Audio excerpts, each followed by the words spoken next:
How's YouTube? How's it going, everybody? I have for y'all today a bit of a different upload, but before I get into that, a lot of you, like a whole lot, just everybody liked the Showdown Live I uploaded, which was STABmons, and that was up like two days ago or so. If you did not see the STABmons Showdown Live, I'll leave a link to that somewhere in the video, so make sure to go check that out, and then you will understand why I'm having this battle with Ryland. Now, the teams seem a bit odd, but me and Ryland had this idea to have a STABmons battle on Wi-Fi. And yeah, that's basically what this is. For those of you who don't know what STABmons is, basically, to sum it up, every Pokemon of its typing learns every move of its typing. For example, Alakazam learns every single psychic move. If a Pokemon is dual type, it learns every type of both of its dual typing. For example, Aerodactyl learns every flying and every rock move, Terrakion every fighting rock move. You basically get the point. Now, I don't really know what most of the Pokemon on Ryland's team do, although I'm pretty sure Metagross is going to be Shift Gear, and then Ursaring is going to be Fake Out Extreme Speed with Guts. But looking at my team, I have a Hone Claws, Head Smash, Brave Bird, Rockhead, Aerodactyl. I have a Focus Sash, Side Strike, Alakazam, Terrakion with a very awesome move that I will keep hidden until the battle, because I do reveal it. Next I have Scarf, Eruption, Searing Shot, Heatran. Then I have Amoonguss with Elite Seed. Then finally off I have Choice Banded, U-Turn, Escavalier. So yeah, just a fun team that I made in about 5 minutes. Actually, a little bit before we even had this battle. But yeah, I don't really know what to expect from Ryland's team, but I'm just going to be leading off with my Aerodactyl because I can just pretty much deal with anything on his team, to be honest.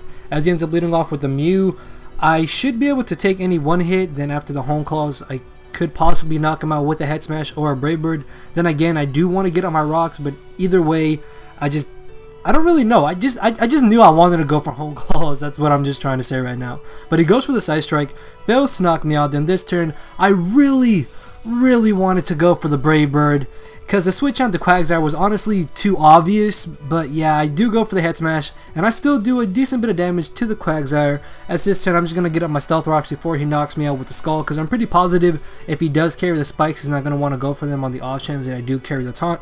So either way, getting up Rocks was my better play, as now I can either bring in my Amoonguss or bring in my Escavalier. And I thought that my Escavalier would be faster than this Quagsire, but no, he does turn out to outspeed me.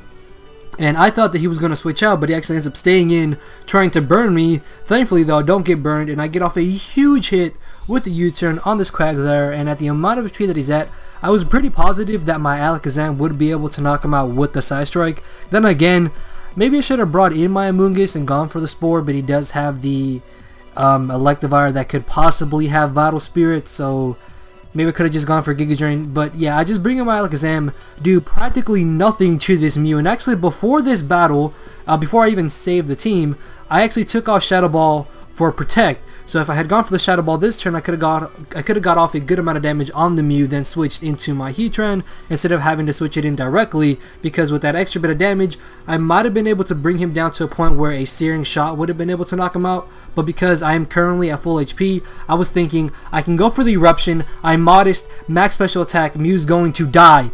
No, it lived. And then I told Ryland, alright, I'm going to stay in, and I'm going to keep going for Eruption, because eventually I have to get a crit, right? So I'm going to stay in, and I believe for like 6 turns, it's literally just him going for Soft Bold and me going for Eruption. And it eventually got to the point where, judging from damage rolls, I might actually be able to 2 KO him. So I was just really hoping that I could have got a high damage roll on 2 Eruptions in a row. But yeah, I have no luck, so I don't know why I stayed in. If anything, I should have just switched directly into my Escavalier. But no, I'm stubborn and I keep staying in. And I believe at this point, I'm like down to 2 Eruptions. So I'm pretty positive I will have use for Heatran after I get rid of his Mew, or if anything, I can just bring an Eruption. I mean, I can just bring in Heatran and Eruption and knock something out. So I'm just going to predict him to go for another Soft Ball, because at this point it's really a little too obvious. And I'm going to bring in my Escavalier, and this turn I really wanted so badly to stay in. If I had just stayed in, risking him the Will-O-Wisp, I could have knocked out this Mew, and this thing literally would have been no problem whatsoever. But you're gonna see that Mew is the bane of my existence in this battle. So I switched into my Heatran, predicting him to go for the Will-O-Wisp, but I guess Rylan predicted that and stayed in, or something, and he's going to bring in the Quagsire, which after 2 Searing Shots is going to get knocked out. And the animation for Searing Shot looks really cool. For those of you who don't know what Searing Shot is, it's basically a stronger Lava Plume. So I have a 30% chance to burn, right? But I'm thinking, alright, I'm modest. I can knock out Evire. No, Electivire lives, and I feel like the world's worst battler because one of my Pokemon got knocked out by Electivire. But yeah, he knocks out my Heatran, which definitely would have been a lot of help in this battle. And I'm going to bring in my Alakazam. I know that Electivire doesn't get any type of priority, so I'm just going to be able to easily outspeed him and knock him out with the Side Strike. And at this point, my Alakazam should be able to do some damage to his team as he actually brings in the Metagross. I took off Hidden Power Fire before this battle because I had Shadow Ball and Hidden Power Ice, then I changed it up to Protecting Shadow Ball, then I put Hidden Power Fire over Shadow Ball, then I changed it to Hidden Power Ice, and if I had just had Hidden Power Fire, I would have been able to knock out this Metagross without having to fear possibly missing a Focus Blast and him possibly going for a Shift Gear or a Gear Grind. And thankfully Rylan goes for the Earthquake. I guess he doesn't have the Gear Grind, or maybe he didn't want to miss it. And I'm going to be able to luckily hit another Focus Blast and get rid of the Metagross, which would have basically been able to just sweep through my team. So I did get a bit lucky in that sense as he brings in the Ursaring. This is actually why I had Protect on my Alakazam, because I was really positive Rylan was going to bring either Zangoose or Ursaring with Fake Out, so I could Protect on the Fake Out, then next turn knock him out with the Side Strike or Focus Blast. But yeah, even if I go for Protect, at this point it doesn't really matter, so I'm just going to switch into my Amoonguss to eat it up. And no, that Fake Out did too much damage, and I'm thinking he's just going to knock me out with the Facade, right? But no, Rylan ends up going for the Extreme Speed, and I live! And I'm like, yes! I can get off a huge hit with the Giga Drain. It did nothing. That literally did like maybe 20%. I was really hoping that I could get off like a solid 50%, but no. Amoonguss has like no special attack style whatsoever, and he's going to be able to knock me out with the close combat even though it is resisted. Ursaring with Guts is just way too damn powerful, so he gets rid of my Amoonguss, and at this point the only thing on my team that I have to take in Extreme Speed that can reliably knock out Ursaring is going to be my Terrakion.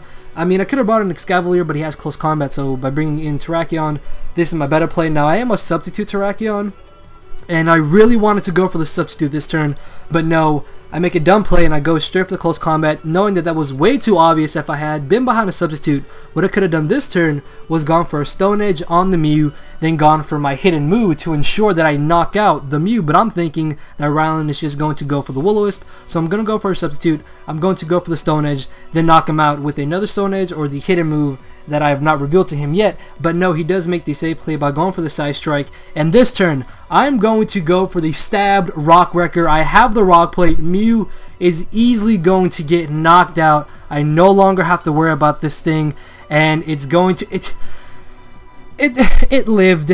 Like, I hate, this is why I should have just Mega Horned with Excavalier, risking him possibly having Will-O-Wisp. Mew is the bane of my existence, basically. This thing was way too... I don't know why this thing was so bulky. Terrakion and Heatran are very solid offensive Pokemon, but apparently they can't stand up to Mew. Thankfully, though, at the amount of HP that he's at, I can just safely bring in Alakazam and knock him out with the Side Strike. But at this point, my chances of winning are really not that high, like, whatsoever. As he brings in the Togekiss, I was hoping that this Side Strike would knock him out, but no. Alakazam fails to knock out anything and is going to be able to knock me out with an Aura Sphere. And at this point, with Excavalier being my last, I can't do anything much to his Ursaring, and he's going to reveal to me that he has the Fire Blast. So even if he missed, he could have then just brought in Ursaring, knocked me out with the close combat, and still won the battle. In the end, it was still really fun, even though nothing really went well for me in this match. It's STABmons, not supposed to be taken seriously. So yeah, I had a good time. If you guys enjoyed it, make sure to leave a like, leave a comment, subscribe for more content. I will make sure to get up a STABmons PS Live on Wednesday or Thursday by the latest. So yeah, just be on the lookout for that. Also, make sure to go check out Ryland if for some reason you're not subscribed to him. So yeah, with that, I am out of here. Later, everybody.